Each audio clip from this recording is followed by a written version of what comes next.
Dans la fameuse chanson de Jacques Brel, ou dans certaines émissions télé, chaque fois qu'on parle de Vesoul, il y a toujours un petit air de moquerie. Vesoul n'est pas la seule ville de France à souffrir d'une mauvaise image.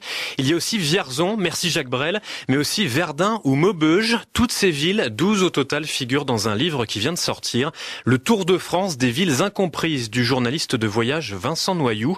On est à deux doigts des plus moches villages de France, là, ce qui n'est pas forcément vrai, bien sûr, à chacun de se faire sa petite idée.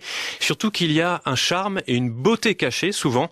À Vesoul, Jean-François Fernandez, vous avez mené l'enquête. Lors de la venue de François Hollande à Vesoul, à l'automne dernier, avec une partie du gouvernement, c'était la blague dans toutes les rédactions nationales. « Ah, tu vas à Vesoul ? T'as voulu voir Vesoul ?» Cette phrase, dans ce contexte, on ne la supporte plus, nous les Haussonnois. Ce n'est pas contre la chanson de Jacques Brel, mais contre cet air condescendant et méprisant de ceux qui la prononcent. Et à chaque fois, ils ont l'impression de faire la super vanne, celle qu'on ne nous a jamais faite. Qu'on se rassure, au hit parade des villes moches, inconnues, inintéressantes, c'est tout du moins comme ça qu'on les présente, nous ne sommes pas les seuls. Et pourtant, quand on connaît ces villes, elles ont particularités et intérêts. Par exemple, Saint-Nazaire, ville portuaire, Anne Patinec, notre collègue de France Bleu à Saint-Nazaire. C'est effectivement la ville où on construit actuellement, par exemple, le plus grand paquebot du monde, et une ville dans laquelle on a construit de très nombreux bateaux de légende. C'est aussi un endroit où on construit des avions Airbus. Donc cette image industrielle n'est pas fausse, mais de limiter Saint-Nazaire à ça, je trouve que c'est totalement réducteur. Comme Vesoul, Saint-Nazaire a donc des atouts. C'est une ville de bord de mer, il faut savoir qu'il y a 20 plages à Saint-Nazaire, qu'on peut prendre un verre les pieds dans le sable en plein soleil. Ça, c'est totalement méconnu. Il y a des petites criques superbes.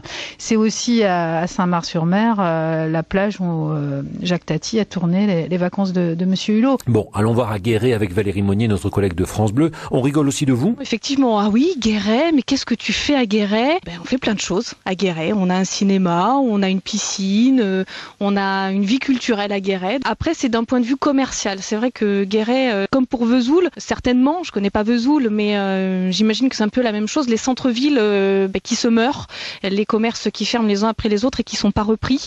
Donc notre rue piétonne ici à Guéret, elle est vide de chez vide. Mais cet été, il y aura Murhead en concert gratuit à Guéret. Dans son livre, Vincent Noyoux nous fait découvrir sous un nouveau jour ces villes incomprises et nous donne envie d'aller les voir. Et ça tombe bien, on en parle ce matin. Oui, dans le forum, en avez-vous marre qu'on tape sans arrêt, qu'on dénigre Vesoul et la Haute-Saône. 03 80 833 100 si vous avez vous aussi envie de pousser un coup de gueule ce matin.